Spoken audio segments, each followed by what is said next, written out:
This is a tale of two wineries, Cricova and Asconi, a big one and a small one. Let's see which one's better for visiting.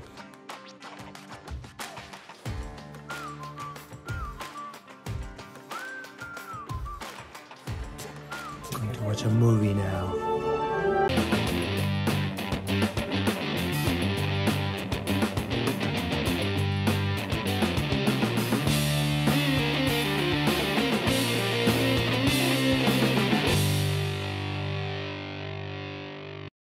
If you haven't, I would highly recommend you check out my Moldova video so that you have all the practical information about what to expect when you land in this gorgeous country.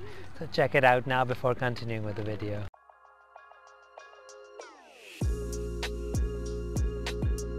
My first winery to explore today is Cricova, which is in quite a beautiful rural setting. It is about 15 kilometers from Chisinau city center and it takes roughly 30 minutes on a taxi.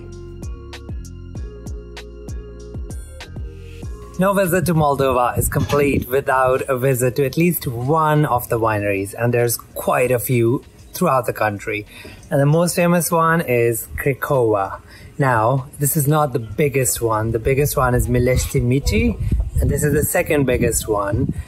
It's actually a really fun fact, but you can run a marathon in the cellars underneath both these wineries. So Milești has around 200 kilometers long tunnels, the cellars underneath, and this one has 120 kilometers. It's insane how many bottles can fit into that. So I'm gonna go do my tour, but before that I want to tell you a few things.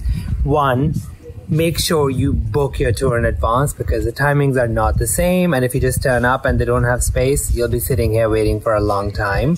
Secondly, a tour usually without any tasting costs around 350 lei. And make sure you bring something warm because when you go to the cellars, it is actually pretty cold down there. So let's not waste time talking. Let's go do some wining. Let's go.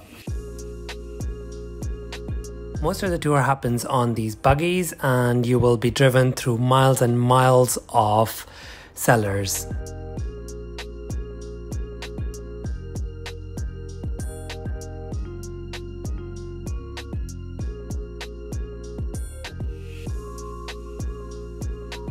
I found it really interesting that the streets are actually named after the wine that is stored in the cellars around that area. I'm going to watch a movie now. There's a cinema where you can watch a little movie about how the wine is made and what the ethos of Cricova are.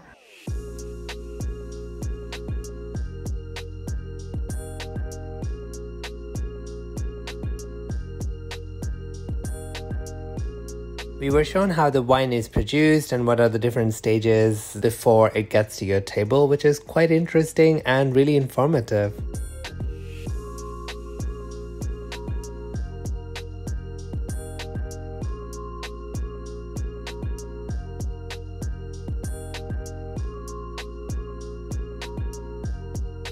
There is even a church inside. The most interesting part for me was actually checking out the collection, and they have a superb collection, especially the alley with the presidential collections where you can see the wines given to different presidents from different countries.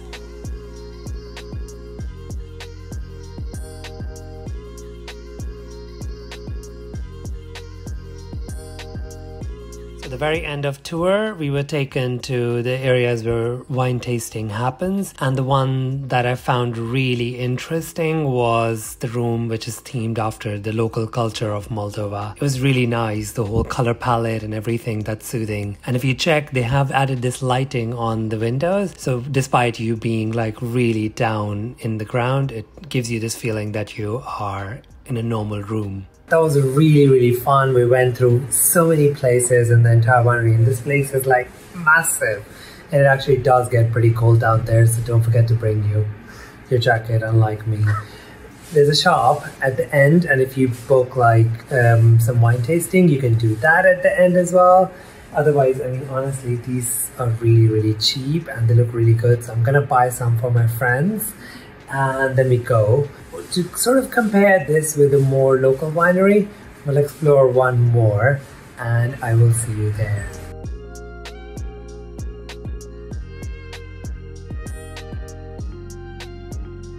I'm heading towards Asconi Winery, which is more like a little family-owned winery compared to the big Cricova or Milish. And this one is located 45 minutes from Chisinau.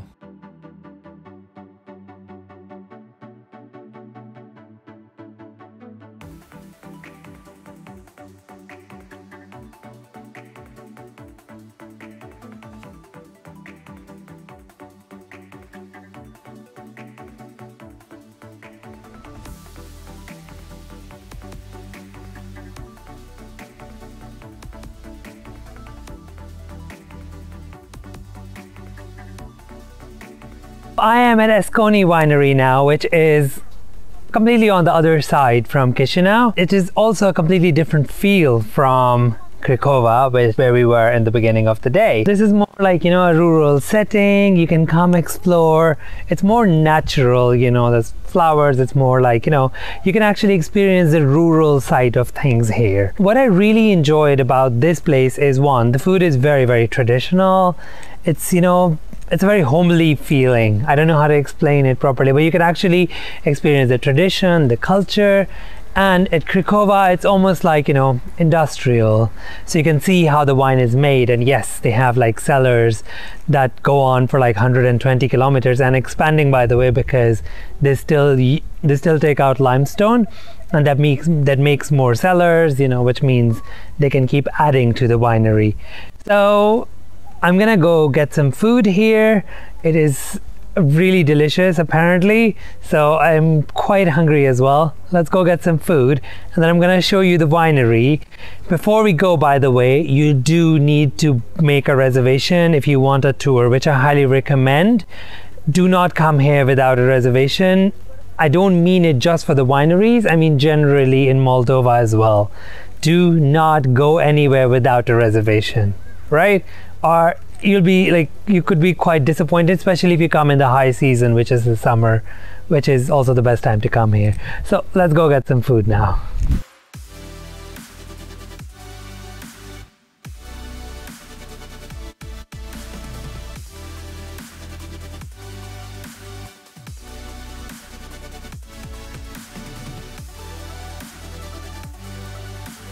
A really good part of coming to all these wineries, especially the ones like, that are not so urban, is they have amazing restaurants where you can try great local food. I've ordered quite a few things. I don't really know the names, but it's quite, veggie based, a lot of grilled veggies. There's quite a lot of options if you want to try more stuff, but I am really, really hungry after the visit to Cricova. I haven't eaten, it's almost like 3:30. I'm gonna finish all of this, and then I will give you a little bit of a tour of this winery so you can get an idea of how the smaller ones operate that are not, sort of the more big urban ones, the more famous ones. So, without wasting more time, I will see you guys in a little bit while I stuff myself with this great amount of yummy looking food. By the way, before I go, I love the decor on this place. It actually looks like pretty much like a village house. So it's a great introduction to that as well. I want some dessert.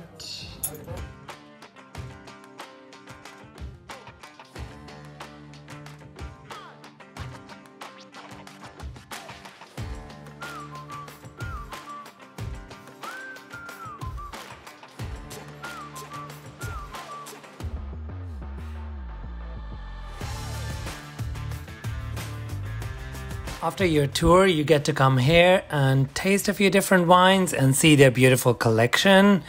It is quite impressive as well because it has a really nice rural feeling which adds to the taste of wine. I just finished my tour of Asconi and I'm actually quite happy that I came here because it's quite different, the style that you come from both these wineries. So I mean, generally the process kind of remains the same. You get the grapes, you get a little bit of juice, then you ferment it, and then you age it, and then you basically sell it as wine. But it's the quality of grapes and the way the winery handles it that makes the wine different, you know. So for something as traditional as this, it's actually quite high-tech inside.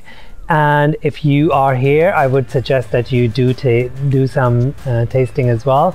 They produce all sort of wines, white, red, and I think they do some rosé as well as sparkling. So it's just an amazing day that you can have, getting a little bit of an idea between two different wineries. I'm gonna head back to Chisinau, and I will see you guys in the next video. I really hope you enjoyed this little tour. And if you're coming to Moldova, I would definitely suggest you do at least 2 different wineries so you have some idea of how it works. I'll see you guys in the next video. Bye! This is BrownBoyTravels. Do subscribe, like and share. You can also reach me on Instagram. I'll see you in the next video.